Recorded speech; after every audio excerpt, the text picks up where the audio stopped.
How to get voice changer on a Meta Quest 2 or 3. Hey guys, this is Lucy and let's use a voice changer on your Meta Quest. Super easy.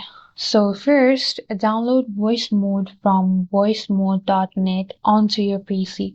It's totally free and it works on both Windows and Mac. So next, you need to plug your Quest headset into your PC with a USB cable. Make sure your PC recognizes it.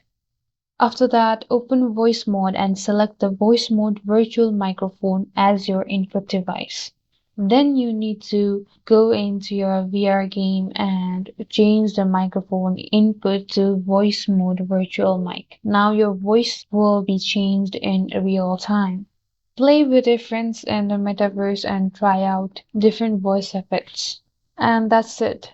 If you like this video, hit the like button and don't forget to subscribe. I'll meet you guys in the next video.